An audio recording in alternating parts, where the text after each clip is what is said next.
जो एक latest intrigue हुई है इसी सोशल मीडिया के हवाले से कि जी उनके ईरान के एक जनरल्स को कोट करके कि जी पाकिस्तान ने ये कहा है कि अगर इसराइल ने हमारे ऊपर न्यूक अटैक किया तो पाकिस्तान इसराइल के ऊपर न्यूक्लियर हमला कर देगा।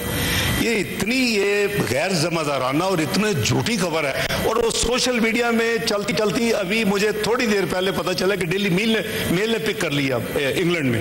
तो हमने कोई ऐसी स्टेटमेंट हमारी तरफ से कोई ना स्टेटमेंट किसी ने दी है, इसको फैब्रिकेट किया गया है इसको। और मैंने आपको एक वो मिसाल दे दी है कि कल प्रेसिडेंट ट्रंप की चल रही थी और वो जब हमने 3 जगह से चेक करवाए तो वो AI जनरेटेड यानी वो फेक थी वो जो क्लिप था। ये कौम जो है ये अल्लाह के फजल करम से जो मैली आंख इसकी तरफ देखेगी उसकी आंख निकाल देंगे और ईंट का जवाब पत्थर से देंगे इंशाअल्लाह। और उसको हमने साबित किया है। 2-3 साल से इंडिया ने तमाशा लगाया हुआ था कि जी we have the hegemony, we have the supremacy over Pakistan, we are much above them, we are the net security provider to this region. और सारे का सारा दफन हो गया अल्लाह के फजल करम से 6 मई की रात से लेकर 10 मई की सुबह तक, जब इंडिया ने खुद अमेरिका को कहा कि हम तैयार हैं इसको बंद करने के लिए, अगर आप तैयार हैं। मुझे 8:15 बजे कॉल आई सेक्रेटरी रूबियो की। बिस्मिल्लाहिर्रहमानिर्रहीम। लाखों करोड़ों दरूद नबी अकरम सल्लल्लाहु अलैहि वसल्लम पर और उनकी आल पर। ईरान और इसराइल की जो जंग है पूरी दुनिया इसे बड़ी वहशत से देख रही है, खौफ से देख रही है। आज सारा दिन ईरान की तरफ से इसराइल पे हमले होते रहे और इसराइल की तरफ से ईरान पे हमले होते रहे। इस वक्त तेहरान के अंदर से लोगों ने बाहर निकलना शुरू कर दिया है और वो शहर को खाली कर रहे हैं और इसके साथ साथ अस्पतालों के ऊपर और सिविलियन आबादी के ऊपर भी हमले हो रहे हैं। और आज की इतलात के मुताबिक 224 शहादतें ईरान के अंदर हो चुकी हैं और जो ईरान की तरफ से हमले हुए उसके बाद तेल अवीव के अंदर से धुआं भी उठ रहा है, इमारतें भी गिरी हैं वहाँ पे और वहाँ पे एम्बुलेंस की आवाज़ें भी आ रही है। और साथ साथ इसराइल की मैक्सिमम आबादी जो है वो इस वक्त बंकर्स के अंदर छुप चुकी है। तो ये जंग किस शक्ल में आगे बढ़ेगी और कब अमन होगा? और कहीं ऐसा तो नहीं है कि ईरान के बाद पाकिस्तान की बारी आ जाए, जिस तरह के पुराने एक क्लिप जो इस वक्त वायरल हो रहा है नेतन्याहू का, ये किस हद तक बातें दुरुस्त हैं और क्या इसका असर होगा पूरे खित्ते पे? ये सारे सवाल आज के शो का हिस्सा होंगे और हमारे साथ तशरीफ रखते हैं air marshal retired Saeed Mohammad Khan sahab, दिफाई तजियाकार भी और शाम में ये सफ़ीर भी रहे। अली सरवर नकवी साहब हमारे साथ तशरीफ रखते हैं, साबिक सफ़ीर हैं, उर्दन में इस सफारत के ये काम करते रहे हैं पाकिस्तान की तरफ से। इन पूछेंगे कि अल्टीमेटली इस जंग का क्या नतीजा निकलेगा। एयर मार्शल साहब आप बताइएगा कि ये जंग आपको किस करवट बैठती हुई नजर आती है और क्या होगा? देखिए, जो पहला दिन था उसमें इजराइल को सक्सेस मिली और ईरान का बहुत ज्यादा नुकसान हुआ। और अगर हम ये कहें एक मेजर इंटेलिजेंस फेलियर था ईरान का पहले दिन, तो वो गलत नहीं होगा। उनकी सीनियर मिलिट्री लीडरशिप और उनके साइंटिस्ट शहीद हुए और जो उनके मिसाइल्स थे वो इतने ज्यादा आयरन डोम को डिफीट करके नहीं पहुंच सके कि वो एक इतना डैमेज करते कि जो कि क्या कहते हैं इजराइल को तकलीफ देता। लेकिन आज जबकि चौथा दिन है, हम ये देख रहे हैं कि जो इजराइल का जो एंटी बैलिस्टिक मिसाइल सिस्टम है वो वीक होता हुआ नजर आ रहा है और मिसाइल्स जो हैं वो ज्यादा तादाद में टारगेट्स को हिट कर रहे हैं।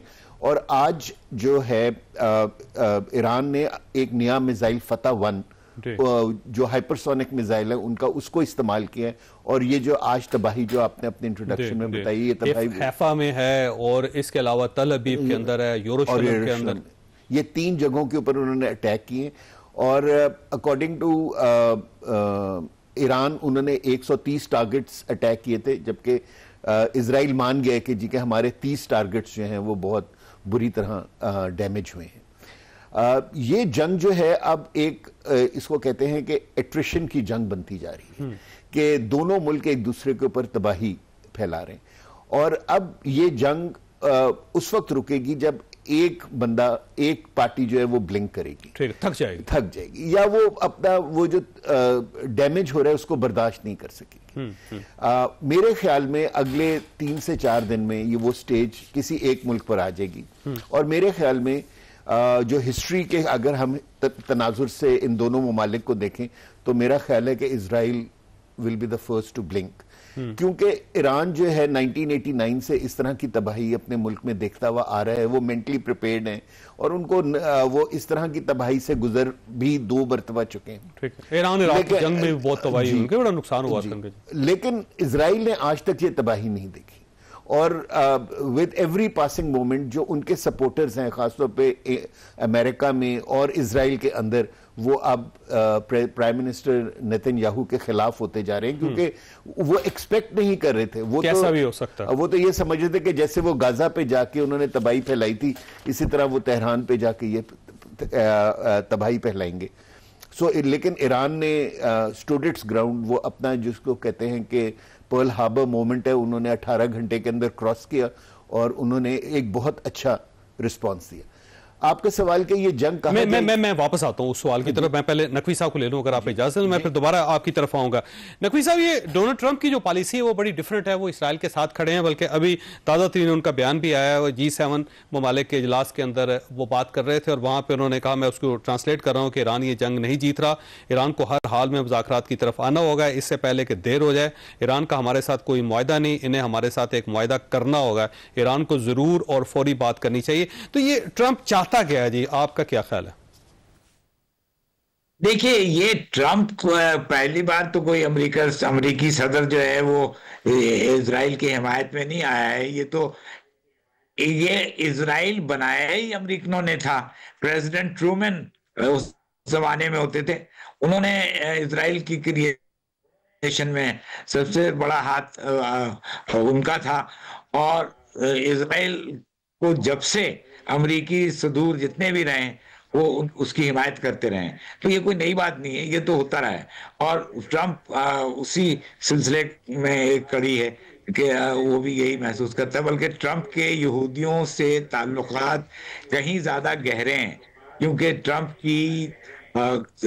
का दामाद यहूदी है, ट्रंप के खानदान के कई लोग यहूदी हैं, और ट्रंप ने अपने को डिक्लेयर किया था कि वो ज़ायनिस्ट है, सेहोनी है, अमेरिकन एंटी डिफेमेशन लीग के एक डिनर पे। तो वो कोई ताज्जुब की बात नहीं है। लेकिन ईरान की रेजिलियंस मैं समझता हूं कि बहुत है।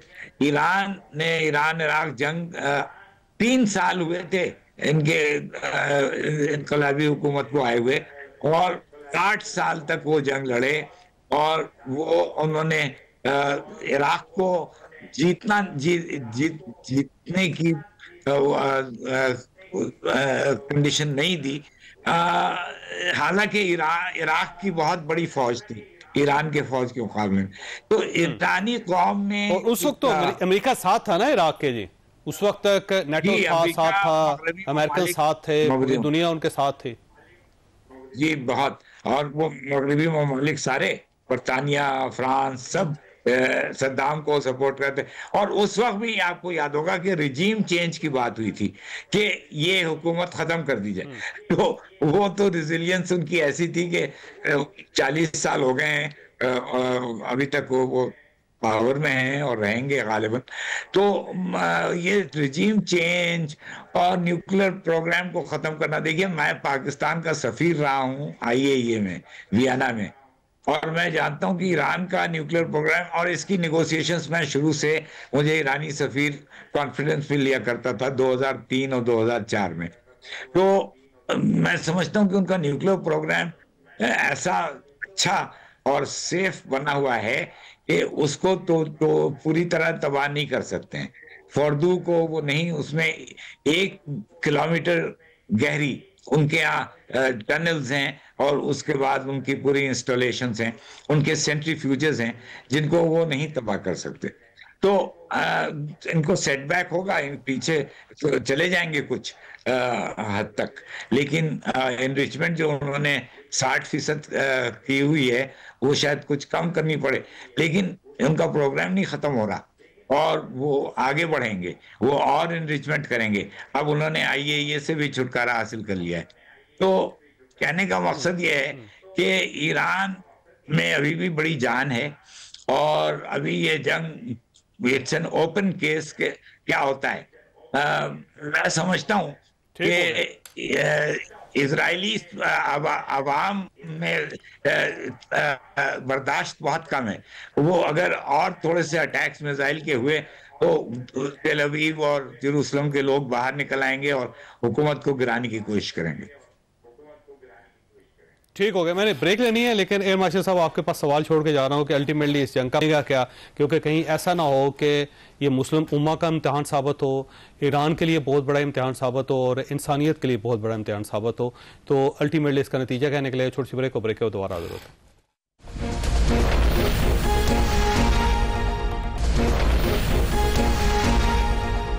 प्रोग्राम में दोबारा खुश आमदीद। एयर मार्शल साहब देखें, अगर थोड़ा सा अगर 2 साल पीछे चले जाए ना, तो जो इसराइल को ख़तरा था वो हमास से था और हिजबुल्लाह से था, फिर सीरिया से था। तो सबसे पहले उन्होंने हमास को इसराइल ने न्यूट्रलाइज़ किया, फिर हिजबुल्लाह को किया, फिर सीरिया को कर दिया। तो अब ग्राउंड फोर्सेस वहाँ पे नहीं है, कोई ऐसा नहीं है कि जो उसको ख़तरा पहुँचा सके। अब सिर्फ ईरान रह गया, तो वो फासले थे, वो भी उसके पास भी कोई ज़्यादा इक्विपमेंट नहीं है कि जिससे वो इसराइल के ऊपर हमला कर सके सिवाय मिसाइल के। तो इस जंग का बनेगा क्या फिर? मेरे ख्याल इस जंग की जो पहली कैजुअलिटी होगी ना, वो इजराइल का इंप्रेशन जो अरब वर्ल्ड में है कि जी कि वो इनविंसिबल है, नाकाबिले तस्खीर है। हाँ, नाकाबिले तस्खीर है, वो फर्स्ट कैजुअलिटी होगी। सो अभी तक जो है ना, लोग आज तक ये समझते थे कि इजराइल तबाह नहीं हो सकता, वहां कोई बम नहीं फट सकते, उनका खून नहीं बह सकता। लेकिन अब हम टीवी के ऊपर बैठ के वो सारे मनाजिर देख रहे हैं जो हम मुस्लिम ममालिक में देखते थे। ठीक है, आपने बिल्कुल सही कहा कि हमास और हिजबुल्लाह को काफी वीक कर दिया गया, लेकिन ये ऑर्गेनाइजेशंस खत्म नहीं हुई।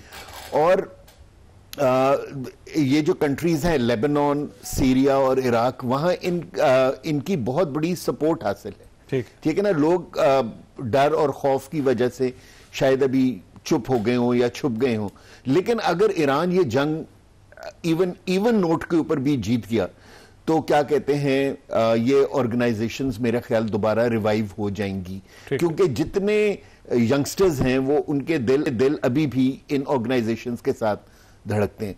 सो मेरा नहीं ख्याल के क्या कहते हैं कि इजराइल जब तक अपने नेबर्स के साथ और मुस्लिम उम्मा के साथ एक साथ रहने की कोई तरकीब ढूंढेगा, उसको सुकून मिलेगा। ठीक है, जहां तक मैं देखता हूं कि ये एक ब्लेसिंग इन डिस्गाइज है मुस्लिम उम्मा के लिए। And I will give credit to the Saudi crown prince, जिन्होंने जैसे ही ये जंग शुरू हुई उन्होंने एक बहुत पॉजिटिव स्टेटमेंट दी और फिर आज उन्होंने दोबारा एक बड़ी पॉजिटिव स्टेटमेंट दी। जो आप कहें कि जो क्या कहते हैं वेस्टर्न एनालिस्ट हैं, वो हमेशा ये एक्सपेक्ट करते हैं कि हम मुसलमानों के अंदर शिया सुन्नी डिवाइड पैदा कर देंगे या हम उनमें अरबी और अजमी डिवाइड पैदा कर देंगे।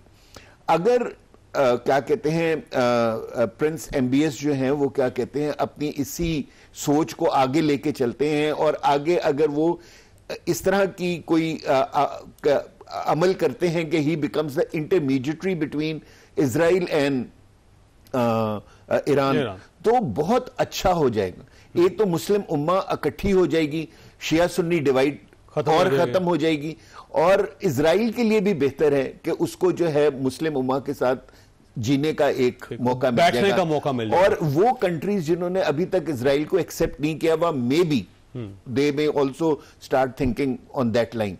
लेकिन मेरे ख्याल में ये जंग जो है ये सूनर और लेटर ईरान की फेवर में। बिल्कुल सही। अच्छा नकवी साहब देखिएगा, ये मुस्लिम उम्मा का जो किरदार है वो बड़ा अजीबोगरीब सा है कि जैसे इजराइल के जहाज हैं, फिर उनके मिसाइल्स हैं, वो मुसलमान मुल्कों से गुजर के जाते हैं, फिर जो ट्रैफिक है उसको ईरान के खिलाफ जॉर्डन ने बंद किया हुआ है, इजराइल की तरफ से जो कुछ आ रहा है उसको अलाउ किया हुआ है। तो जॉर्डन का किरदार क्या है, बहरीन का किरदार क्या है, यूएई का ओवरऑल क्या किरदार है, सऊदी अरेबिया, बाकी मुस्लिम उम्मा, और बाकी मुस्लिम उम्मा खामोश भी है। तो ये क्या ज़मीर कहाँ चला गया मुस्लिम उम्मा का?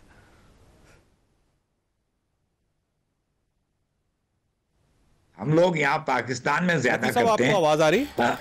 जी जी आ रही है, आपको मेरी आ रही है आवाज? जी जी फरमाइए सर। जी जी आ रही नकवी साहब फरमाइएगा। मैं कह रहा हूं कि ये मुस्लिम उम्मा की बात ज्यादातर हम लोग यहाँ पे पाकिस्तान में किया करते हैं, तो ये अरब ममालिक में मुस्लिम उम्मा की बात ही नहीं होती है। मैं 2 अरब मुल्कों में रह चुका हूँ सफीर, और मैंने देखा है कि वो उम्मा की बात नहीं करते, वो अपने दोस्तों की बात करते हैं, अरब ममालिक की बात करते हैं, अरब लीग की बात करते हैं, लेकिन वो उम्मा की बात नहीं करते। तो उम्मा तो कोई, it's a fictional idea, it's a idealistic idea, बल्कि ये एक हमने अपना तस्वुर बना रखा है अपने सोच के लिए, लेकिन उस पर कोई खास ध्यान नहीं देना चाहिए। इस्लामिक कॉन्फ्रेंस बनी थी, वो भी पाकिस्तान के कोशिशों से बनी थी रबात में, और उस वक्त पाकिस्तान का वफ्द जो था वो हिंदुस्तान के एंट्री को रोकने में कामयाब हुआ था, क्योंकि बाकी अरब ममालिक हिंदुस्तान को भी, भारत को भी उसमें दाखिल करना चाहते थे। तो हमें ये सब हकीकतों को जानना चाहिए और हमें अपने तस्वुर में नहीं बैठे रहना चाहिए। देखिए, ये अरब ममालिक कुछ खास नहीं कर रहे हैं, बल्कि आपने सही कहा कि वो उनकी मदद कर रहे हैं। कतर भी, आपने बाकी जो ममालिक के नाम लिए उसमें कतर को भी मैं ऐड करूंगा। जॉर्डन भी है, कतर भी है, बहरीन है, सऊदी अरब है। ये सारे ममालिक जो हैं ये कोई ऐसा खास, ना तो गजा के मामले में उन्होंने कोई फलस्तीनियों के साथ हिमायत दिखाई, और ना ही इस वक्त वो ईरान के साथ दिखा रहे हैं। तो उस पर नहीं इन्हिसार करना चाहिए, लेकिन ईरान का सिक्का कायम हो चुका है, उसकी बात, उसकी साख मानी जा चुकी है, इसलिए कि ईरान अकेला मुल्क है जिसने कि इजराइल की मुखालफत की है गजा के मामले में, और बहुत सख्त मुखालफत की है। फिर ईरान इजराइल की बाकी सारी पॉलिसीज के खिलाफ है, ईरान इजराइल के वजूद के खिलाफ है। तो ये हमें चाहिए कि ईरान की हिमायत करें, और हमने ऑलरेडी अखलाकी हिमायत, मॉरल सपोर्ट हमने ईरान को दी है। नकवी साहब, मैंने ब्रेक लेनी, लेकिन आपके पास सवाल छोड़ के जा रहा हूँ, जरा सवाल सुनिएगा। वो सवाल ये है कि आज ईरान की पार्लियामेंट में तशक्कर पाकिस्तान के नारे लग गए, और उनके प्राइम मिनिस्टर ने वहां प्रेसिडेंट ने तकरीर करते हुए भी कहा कि पाकिस्तान का शुक्रिया, पाकिस्तान ने हमें बड़ी सपोर्ट की। और अब ये जो सपोर्ट का इजहार है ईरान की तरफ से, कहीं ऐसा तो नहीं वो हमें भी घसीटना चाह रहा है कि आप भी आ जाए इस जंग के अंदर? छोटी सी ब्रेक, और ब्रेक के बाद दोबारा।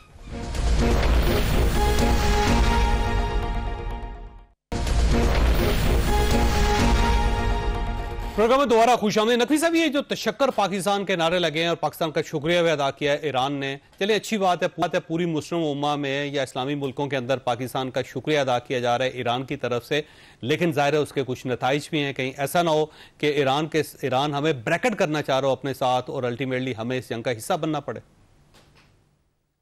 नहीं, देखिए, जंग का हिस्सा हमारा बनना ये हमारा फैसला होगा। हम एक खुद मुख्तार मुल्क हैं, हम तय करेंगे कि आया हमें इसमें मुलविस होना चाहिए या नहीं। मैं समझता हूँ जाती तौर पे कि हमें नहीं होना चाहिए। हम अमन के लिए हैं, हम जंग के लिए नहीं हैं। We are for peace, not for war. और फिर हम यूएन सिक्योरिटी काउंसिल के, अक़वाम मुत्तहिदा के सलामती काउंसिल के रुकन हैं, मेंबर हैं। हमें वहाँ सिक्योरिटी काउंसिल में कोशिश करनी चाहिए कि इस पे यहाँ जंगबंदी हो और उसके बाद मुज़ाकरात हों। तो अच्छा, और जहाँ तक ईरान की तशक्कुर पाकिस्तान और उनका शुक्र अदा करना है, वो बड़ी अच्छी बात है, और उन्होंने अपने जज्बाती एहसासात का इजहार किया है, तो वो तो बिल्कुल दुरुस्त है। लेकिन हमें इसमें मुलविस नहीं होना चाहिए। हम अमन के लिए हैं, जंग के लिए नहीं है। तो this is something that our leadership should be clear about. जी ठीक, एयर मार्शल साहब की तरफ जाने थे मुझे। सर ये फरमाइएगा, सर ये फेक न्यूज़ चलना शुरू हुई कल से, और एआई जनरेटेड खबरें हैं, और उसके अंदर पाकिस्तान की तरफ से धमकियां दी जा रही हैं कि जी हम इसराइल के ऊपर एटमी हमला कर देंगे अगर ईरान को कुछ हुआ। तो अब ये पता चला है कि इंडिया की तरफ से ये सारी जनरेट की जा रही है, क्योंकि इंडिया की बड़ी कोशिश है कि इसराइल जो है पाकिस्तान के ऊपर भी तवज्जो देना शुरू करे। तो एक साइड पे ये है, दूसरी साइड पे अमेरिका का एक किरदार भी है सारे मामले में। तो हमें क्या करना चाहिए पाकिस्तान को? क्या इस लेवल तक जाना चाहिए ईरान के साथ, या फिर वेट एंड सी? मैं बिल्कुल नकवी साहब से एग्री करूंगा कि हमें जंग में तो जंग का हिस्सा तो बिल्कुल नहीं बनना चाहिए। ठीक है, देखिए जो है जावेद साहब, जो लोग हैं, इंडिया जो है वो उसने इस पूरे इलाके को जो है ना क्या कहते हैं डिस्टेबलाइज किया हुआ है गलत हरकतें कर करके। अभी जैसे जो पहले दिन जब ईरान का इंटेलिजेंस फेलियर हुआ है तो पता चला है कि जी के इंडियंस उसके अंदर पकड़े गए। इससे पहले कतर में इंडियंस पकड़े गए थे, इससे पहले अफगानिस्तान में पकड़े गए थे। तो इस पूरे इलाके, कनाडा में, अमेरिका में, यूके, हर जगह जो है वो हर इलाके को वो डिस्टेबलाइज कर रहे हैं अपनी हरकतों से। तो मेरे ख्याल में इस तरह की खबरें जो है हमारे आज जो वाइस प्राइम मिनिस्टर हैं उन्होंने भी बता दिया है कि जी कि नहीं, पाकिस्तान ने इस तरह की कोई स्टेटमेंट नहीं दी। ठीक है ना, तो हम लोगों को अब इन चीजों को और इंटरनेशनल फोरा के ऊपर प्रोपेगेट करना चाहिए कि देखें ये सारी खबरें जो है ये इंडिया फैला रहे, और इंडिया इसलिए फैला रहा है बिकॉज वो इस जंग को खत्म करने के बजाय इस जंग को फैलाना चाहता है। देखिए इसराइल भी चाह रहे हैं कि अमेरिका शामिल हो जाए, सो वो उसी लाइन को लेते वो चाहते हैं कि जी के ईरान के जो दोस्त हैं वो भी इसके अंदर शामिल हो जाएं, और ये एक जो दो कंट्रीज की जंग है वो एक थर्ड वर्ल्ड वॉर बन जाए। ठीक है ना, लेकिन मेरे ख्याल में कि इवन आज अमेरिका भी जो है वो ये नहीं चाहेगा कि वो इस जंग का हिस्सा बने। लेकिन ट्रंप की तरफ से जो धमकियां आ रही है ईरान को, मेरे ख्याल में ये जो है ना ये एक वो जिसको कहते हैं ना डिफीटिस्ट माइंडसेट है कि जी के जब आप बिल्कुल गिरने वाले होते हैं ना तो आप धमकियां देना शुरू हो जाते हैं। तो वो अब देख रहे हैं कि जी के इजराइल जो है ना वो अपने अहदाफ हासिल नहीं कर पा रहे, और सूनर एंड लेटर 2 से 3-4 दिन के अंदर हमें पीस टॉक्स इनिशिएट करनी पड़ेंगी। तो उससे पहले naturally as their friend they are trying to create वो एक एनवायरनमेंट बनाने की कोशिश कर रहे हैं कि जिससे क्या कहते हैं कि वो ईरान की तरफ से मैसेज आ जाए ठीक है हम बैठने के लिए तैयार है, मुज़ाकरात के लिए तैयार है, ताकि वो फौरी तौर पर जंगबंदी करवा के दोनों को बिठा दे। तो हमें ये जो इंडिया की तरफ से ये जो हमारे खिलाफ एक कैंपेन चल रही है, हमें इसको खामोशी से नहीं लेना चाहिए। हमें हर फोरम पर और इंटरनेशनल फोरम पे खास तौर पे इस चीज को हाईलाइट करना चाहिए, ताकि जिस तरह इंडिया ने हमारे इंप्रेशन को पहले खराब किया हुआ था, हम सच बोल के लोगों को उनको बता के हम इंडिया का सही। ये फरमाइए सर, ईरान कितनी देर तक रेजिस्ट कर सकता? मेरा तो ख्याल है कि इजराइल से ज्यादा। मुश्किल वक्त उन्होंने गुजार लिया। तो सर ईरान बड़ा मुल्क है सर जी, इतने बड़े मुल्क और अभी सिर्फ वेस्टर्न ईरान के अंदर सारा कुछ हो रहा है, जबकि इसराइल बड़ा छोटा मुल्क है। और अगर फर्ज करें जिस तरह इन्वीजन हो रही है और जो रिस्पांस हो रहा है ईरान की तरफ से, तो वो तो इसराइल की इंसिडेंट में जाता है। उनके हैं ही 3-4 इंपॉर्टेंट सिटीज और वो सारे सिटीज अंडर अटैक हैं। इसराइल ईरान के तो सिर्फ 2-3 कंट्रीज हैं, सिटीज हैं, और वो तो जिस तरह आपने कहा ईरान इतना बड़ा मुल्क है कि मे बी 1/3 ऑफ ईरान के ऊपर ये सारे अटैक्स हो रहे हैं। लेकिन अब देखिए कैपिटल हिट हो रहे हैं दोनों तरफ से, तेल अवीव भी हो रहा है और इस साइड से यरूशलेम भी हो रहा है, और इस साइड से देख लें आप ये तेहरान भी हो रहा है। इसलिए कि देखिए जो और मैं इसके लिए भी इजराइल को यानी कि ब्लेम करूंगा। देखें जब वो अपने मिलिट्री टारगेट्स को अचीव नहीं कर सके, जो मैंने आपको 3 बताए थे कि जी के उन्होंने सिवाय मिलिट्री लीडरशिप को डिफाइन करने के उन्होंने क्या कहते हैं जो दूसरे 2 टारगेट्स मिलिट्री टारगेट्स थे, एसएसएम प्रोडक्शन साइट और जो क्या कहते हैं न्यूक्लियर साइट्स है और मिसाइल साइट है, उनको वो तबाह नहीं कर सके। अच्छा, तो अब उन्होंने जब वो तबाह नहीं कर सके तो they are shifting to civilian targets, like वो अब पोर्ट्स को हिट कर रहे हैं, वो फ्यूल स्टोरेज डम्प्स को हिट कर रहे हैं, वो शहरों में लोगों को हिट कर रहे हैं, यानी कि लिविंग जहां लोग रहते हैं उन बिल्डिंग्स को हिट कर रहे हैं। सो अब स्लोली एंड ग्रेजुअली ईरान भी उस तरफ शिफ्ट हो रहा है। ये डेस्परेशन है, ईरान भी अब उस तरफ शिफ्ट हो रहे हैं। उन्होंने कहा कि जिस तरह अभी मेरे ख्याल आज सुबह प्राइम मिनिस्टर नेतन्याहू ने कहा था कि जी कि उन्होंने मेरे घर की खिड़की के ऊपर मिसाइल मार, वो इसलिए कि उन्होंने उनको कहा था कि आयतुल्लाह खामनई को हम अटैक करें, तो उन्होंने कहा कि अब हम भी शुरू हो गए। तो अगर ये लोग तेहरान को एज अ सिटी हिट करेंगे तो ईरान भी तल अवीव को एज अ सिटी हिट करेगा, और फिर डिस्ट्रक्शन इस तरफ ज्यादा, यानी कि सॉरी ह्यूमन लॉस इस तरफ ज्यादा होगा ईरान की तरफ, क्योंकि यहां कोई बंकर्स नहीं है, यहां कोई इस तरह का वो नहीं है। अगर लोग निकल गए तो बचत हो जाएगी। लेकिन इजराइल में एटलीस्ट उनको ये है कि उनके एक तो आबादी बहुत कम है और दूसरा ये कि वो सारे उनके वो सब कंसंट्रेटेड हैं छोटे शहरों के अंदर और वो बंकर्स के अंदर ठीक हो। मैं शुक्रगुजार हूं दोनों मेहमानों का। ख्वासा यहाँ पे ब्रेक लेनी है, ब्रेक के बाद फैसल वाडा साहब हमारे साथ होंगे, क्योंकि आपने मे डे का की कॉल दे दी है। अब ये मे डे क्यों कर रहे हैं फैसल वाडा साहब, ये हम उनसे अगले जो हिस्सा होगा हमारे प्रोग्राम को उसमें पूछेंगे। मुझे एक छोटी सी ब्रेक लेनी है और ब्रेक के बाद दोबारा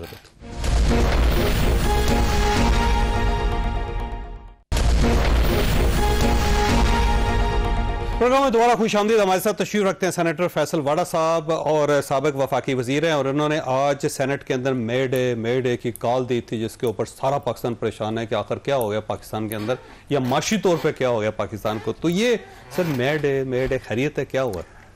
बहुत शुक्रिया जॉय साहब। देखिए जॉय साहब, मे डे का मतलब है अलार्म, अलर्ट, वो मेरा काम है। देखिए मैं उम्मीद करता हूँ कि मैं गलत हूँ। मैंने मे डे कॉल बड़े सोच समझ के इसलिए दी कि मुझे कुछ चीज़ें जो नज़र आ रही हैं, अभी तक तजुर्बा तो कम है, लेकिन जो बातें सोचता हूँ, समझता हूँ, देखता हूँ, उस हिसाब से चीज़ें हो भी जाती हैं। एक तो एक सर बड़े मुश्किल हालात के अंदर ये बजट बनाया गया है, उसमें फाइनेंस मिनिस्टर को प्रेज जितना आप करें कम है। But on the other hand ये NFC अवार्ड को अब आपको सूबों को बिठाना पड़ेगा, इसके बगैर अगला बजट आप पास नहीं कर सकते। तो आप लिख लें, यानी NFC अवार्ड को रिवर्स करना पड़ेगा। देखिए आपने बैठना है, कुछ देना है और कुछ लेना है, यही सियासत है। लेकिन अब आप इस तरीके से चल सकते हैं कि फेडरल कलेक्शन करे, कर्जा ले, मुख्तारी दे दे और फिर उसका पीछे मुड़ के ना। देखिए ये पॉसिबल। पाकिस्तान पीपल्स पार्टी क्यों करेगी ये? देखिए ये तो सबको, पाकिस्तान सबका है ना, मेरा अकेले का तो नहीं, आपका अकेले का नहीं, सबका पाकिस्तान है। तो सबको हालात के हिसाब से चीज़ों को मोबिलाइज करना होगा, चेंज करना होगा, इंप्रूव करना होगा। डिफेंस बजट मैंने डिमांड की थी, बढ़ गया, जितना बढ़ना चाहिए था उतना ही बढ़ा। मेरी तो कुछ ज़्यादा बढ़ना चाहिए था, चलें थोड़ा बहुत हो गया, ठीक है। इसके अंदर भी बहुत ज़बरदस्त आर्मी ने परफॉर्म किया। अगर आप तगड़ा करेंगे तो आज आप जो तगड़े हुए हैं वो मजीद तगड़े हो जाए।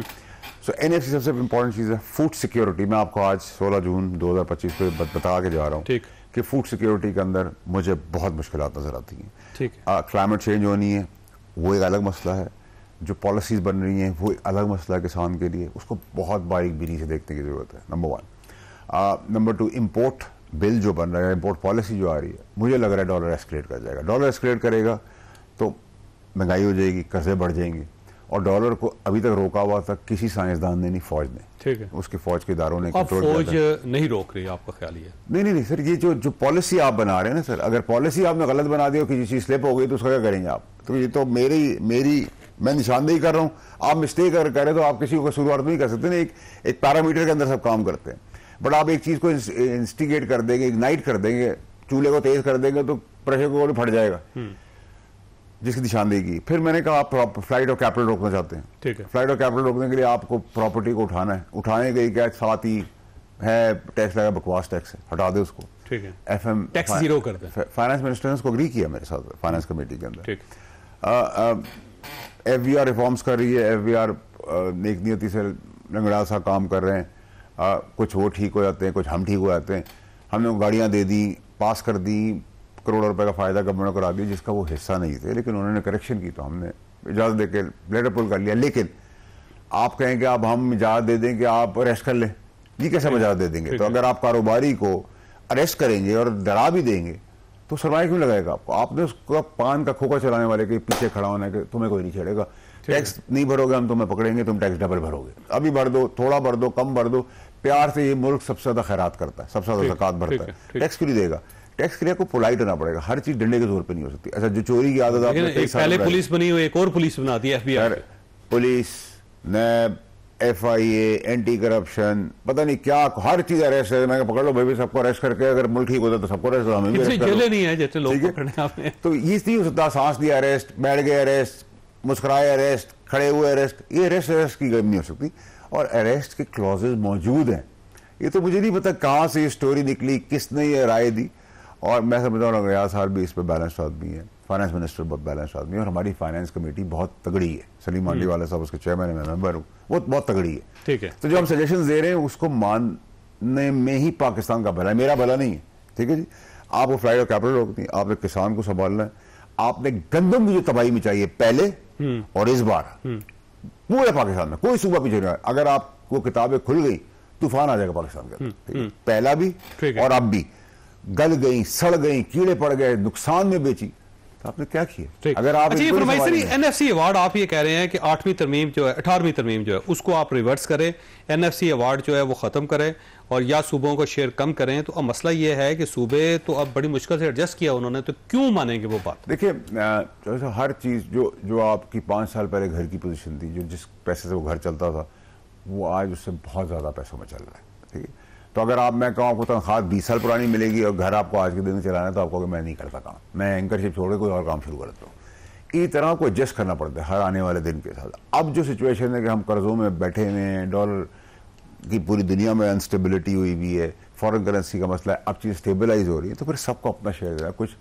पेट काटना भी पड़ेगा। फिर आपको डिफेंस बजट मेरे हिसाब से आपको मजीद बढ़ाने की जरूरत है। इसलिए बढ़ाने की जरूरत है कि डिफेंस आपका मजबूत होगा तो प्रोग्रेसिव पाकिस्तान होगा, डेवलपमेंट होगी, सरमाया लगेगा, उसकी सिक्योरिटी कौन देगा? मेरा बाप देगा। एक डिफेंस दे रहे हैं ना, आज आपको पासपोर्ट को चाइना की प्रोडक्ट आसमान पे चलेगी, उनकी हमारे साथ हमेशा सपोर्ट रही, लेकिन हमारे लोगों ने भी जबरदस्त काम करके दिया, एयरफोर्स ने काम करके दिया या फौज ने काम करके दिया, तो उनको इकोनॉमिकली बहुत बेनिफिट हुआ, हम खुश हैं उसके अंदर। इसी तरीके से आपको अपनी भी तो यूनिटी के साथ साथ अपनी डिस्ट्रक्शन भी तो बचानी है। अगर फिर आपने आज जो ईरान और इसराइल के साथ हो रहा है, उससे आपने क्या सीखा? क्या दोस्त ममालिक आपके होने जरूरी है, आप अकेले खत्ते में ना हो। इसराइल अटैक करता है, फ्यूलिंग भी कर लेता है, पैसेज भी मिल जाता है, एयरपोर्ट भी मिल जाता है। और देखिए, फिर ईरान और इसराइल के बीच में आपको अल्लाह ने एक और अपॉर्चुनिटी दे दी कि आप आज हाई ग्राउंड्स के ऊपर है, आप बिठा दे चाइना को, रशिया को, ठीक है, और इसका मीडिएट करके इस जंग को खत्म कराएं। क्योंकि देखिए, इसराइल ने तो कभी 1982 के बाद ये सिचुएशन देखी ही नहीं, उधर तो बम भी कभी नहीं फटा। सही बात। जो तबाही की है ईरान ने, वो भी उनके लिए डाइजेस्ट करना मुश्किल है। बट ईरान के साथ भी इंटेलिजेंस का फेलियर तो हुआ है ना सर। लेकिन हर फेलियर में अपॉर्चुनिटी होती है, हर दुश्मनी में अपॉर्चुनिटी होती है। वो अपॉर्चुनिटी आज पाकिस्तान की पोजीशन तगड़ी है, सिपा सलार की पोजीशन तगड़ी है, वो बिल्कुल। प्लस ये कि देखिए, इसमें सऊदी अरेबिया बड़ा अच्छा इंपॉर्टेंट रोल प्ले कर सकता है। सुन्नी साइड उनकी OIC जो मेंबर है, तो बहुत जबरदस्त पूरी मुस्लिम उम्मा को खड़ा होना पड़ेगा, फिर जाके ईरान का मसला हल हो सकेगा, वरना ये मसला फैलता चला जाएगा और अल्टीमेटली सारी मुस्लिम उम्मा को ये सर्कल कर लेगा। सर, अगर आप फलस्तीन के नाम पे खड़े हो जाते, यूनाइटेड हो जाते, आज ये दिन नहीं देखना पड़ता। और ईरान हमारे बीच में ही बफर है, ये भी ना भूलें। हालांकि हमने उस वक्त भी नहीं कहा था कि आपके बॉर्डर यूज हुए थे हमारे खिलाफ, लेकिन हम खड़े हुए, आज उन्होंने हमारे नारे भी लगाए हैं, हम खड़े हैं, हमारा पड़ोसी मुल्क है। बट हमें सेंसिबिलिटी और रिस्पॉन्सिबिलिटी के साथ आगे बढ़ना होगा, वरना तो नुकसान खित्ते का नहीं दुनिया का हो जाएगा। अच्छा, ये फरमाइए सर, ये आपके दोस्त पुराने इमरान खान साहब का क्या फ्यूचर है? क्योंकि पार्टी ये समझ रही है कि बस इमरान खान साहब किसी वक्त भी बाहर आ जाए। जावेद साहब, एक तो ये कि पार्टी ही नहीं चाहती कि इमरान खान साहब बाहर है, ये बड़ी क्लैरिटी रखे। पार्टी की पॉलिसी है कि उनको अंदर रखना, और वो भरपूर अपनी पॉलिसी में कामयाब है। तो ये तो इमरान खान साहब, जो बातें मैं 2 साल से कह रहा था, वो इमरान खान साहब खुद कर रहे हैं बातें। तो मैं समझता हूँ कि अगर वो अपने पास कंट्रोल ले रहे हैं तो चीज़ें उनके लिए बेहतर हो सकती हैं, ठीक है। और फिर ये जाविये और जायचों से निकल जाए अपनी ज़िंदगी में, तो फिर उनकी ज़िंदगी और बहुत आसान हो सकती है। ये तहरीकें चला रहे हैं, नई तहरीक चलाना चाह रहे हैं, तहरीक का तो देखिए, तहरीक में तो कोई जान नहीं है, ठीक है। देखिए, वो तो कोई पॉसिबिलिटी आपको नज़र नहीं आ रही, इसलिए नज़र नहीं आ रही, माहौल नहीं है। माहौल के बाद कौन निकलेगा इतना? सब तो एंजॉय कर रहे हैं। तो जिनकी निशानदेही की है, उनकी निशानदेही के अंदर तो मेरी क्लैरिटी चौधरी साहब, उमर अयूब साहब नहीं चाहेंगे कि वो तहरीक चलाएं या मैं स्पेसिफिक एक आदमी की बात नहीं करूँगा चौधरी साहब, मैं तो ओवरऑल पार्टी की बाय एंड लार्ज पोजीशन। अगर आप मुझे कहें शिवली फराज साहब है, जबरदस्त आदमी, अच्छा आदमी, पुराना आदमी, तो मैं तो नहीं कहूँगा कि वो चाहता है इमरान खान साहब को अंदर। अली मोहम्मद खान है, कहाँ है अली मोहम्मद खान? अच्छा शक्ल है, अच्छा चेहरा है, मुखलिस आदमी, कहाँ है वो? उसको पीछे कर दिया, पीछे किसी मुनाफिकीन आगे आगे वो खान साहब को जेल के अंदर जो कहानी सुनाते हैं, वो खान साहब समझते हैं ये तो बाहर दूध की नहरें बाहर है, सब कुछ तो इरेलेवेंट हो गया। लेकिन एट द सेम टाइम हमेशा सियासतदानों का काम होता है कि सबको एंगेज करें, सबसे बात करें, सही बात। और ये इंप्रेशन ना दे कि फौज ये करेगी या फौज कर रही है, हम नहीं कर रहे। ये इस इंप्रेशन से बाहर नहीं, जब फौज अपना जबरदस्त काम करे, आप वो उनको उधर ही काम करने दें, ना उनको घसीटे, ना उनको बोले, ना इंप्रेशन, ना वो इंटरेस्टेड है। हमारा काम अगर हम ये भी नहीं कर सकते तो फिर हमें घर बैठ जाने चाहिए। आखिरी सवाल आपसे ये फरमाइए सर, मौलाना फजलुर रहमान साहब आपके पास तशरीफ लाए, खैरियत थी, क्या हुआ, वजह क्या थी? देखिए भाई साहब, मैं खुश नसीब हूँ कि मैंने सियासत सीखी इमरान खान साहब से, जरदारी साहब से और अब मौलाना साहब। तो मेरे पॉलिटिकल उस्ताद 3 यहाँ के, और अगर मैं उन 3 का इतना सा भी शागिर्द हूँ तो मैं बहुत सब भारी हूँ, नंबर 1। नंबर 2 ये कि सर बहुत दिन हो गए हमने सियासी बसात को डब्बे बंद किया हुआ था, सियासत तो इस मुल्क पर रही नहीं। तो अब क्योंकि सियासत का आगे हमने झाड़ा वाड़ा है, फिर वो इसके लिए टाइमिंग बड़ी इंपॉर्टेंट है, इसके लिए स्ट्राइक बड़ी इंपॉर्टेंट है, इसके लिए रेजिस्टेंस और रेलेवेंस होना बहुत ज़रूरी है। तो मैं समझता हूँ कि मौलाना साहब के आने से, और मौलाना साहब जैसे कहा राइटली सो, कि हुकूमतें बनती भी और जाती भी, जो उनकी मौजूदगी ज़रूरी होती है, और हमारे जैसे कुछ भी नहीं होते और बहुत कुछ भी होते हैं।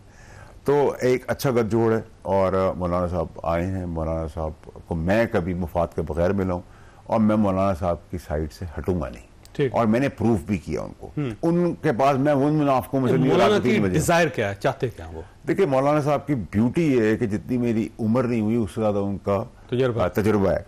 और मौलाना साहब से जो मैं सीख रहा हूँ वो ये कि हर कार्ड, हर प्यादा कब खेलना है वो वक्त से पहले नहीं बताता, बस बता देना है कि कभी भी इसके लिए वेल टाइम और वेल टाइमिंग का इंतजार करना है। सो उसकी तैयारी है। पॉलिटिक्स में हलचल है, पॉलिटिक्स चल रही है, अच्छा है। सबको बातचीत के जरिए चलना पड़ेगा। लेकिन मौलाना की पार्टी ज्वाइन तो नहीं करने लगे आप? देखिए, जैसा मैंने आपको कहा ना कि मैं 3 उस्ताद जो हैं पॉलिटिकल, 2 भुगत के हैं, तीसरे रहते हैं। नहीं, मैंने खान साहब से सीखा, क्योंकि आप नहीं है ताल्लुक, रज़ाई साहब से मैं सीख रहा हूँ, सीखता हूँ। और मौलाना साहब तो सबके गुरु हैं, ठीक है, तो वो भी मेरे ऊपर ब्लेसिंग आ गई है। तो इन सब का अगर चेला हूं मैं, और मैं इनका शागिर्द हूं, तो मैं बहुत सब भारी हूं। सो वो कहते हैं ना, सक्सेस और politics is a mind game. मियां नवाज साहब बचे हैं, आप उनकी भी शागिर्दी इख्तियार कर लें। नहीं, वो तो देखिए, मैं तो अभी तक तो जितनी बात कर सकता हूं, ये सब भी तो आपको कभी बुरे लगते थे ना, मौलाना भी। और देखिए, जैसे मैंने आपसे कहा ना, 20 साल की तनख्वाह में आज घर नहीं चला सकते। इस तरह पॉलिटिक्स के अंदर आपका रिवाइवल होता है, आप सीखते हैं, आप आगे बढ़ते हैं, अच्छी चीजें याद रखते हैं, बुरी चीजें हटते चले जाते हैं। जैसे मेरी क्लैरिटी के, जो आपने अपनी फोर्सेज, अपनी एस्टैब्लिशमेंट की तरफ नहीं देखा, बिल्कुल, they are not part of it, so let's not play with them. बिल्कुल, आप पॉलिटिक्स करें, जो कर सकते हैं करते रहें, ना मुझे किसी कोई रोक सकता है, ना पहले किसी ने रोका। बहुत अच्छी बात। फैसल वाणी साहब, आपका बहुत बहुत शुक्रिया। खासा साहब, आपने गुफ्तगू सुनी, फैसला आपने खुद करना है। अल्लाह ताला आप और आपके अहले खाना को हर किस्म की मुसीबत से महफूज रखे। अल्लाह हाफिज एंड पाकिस्तान जिंदाबाद।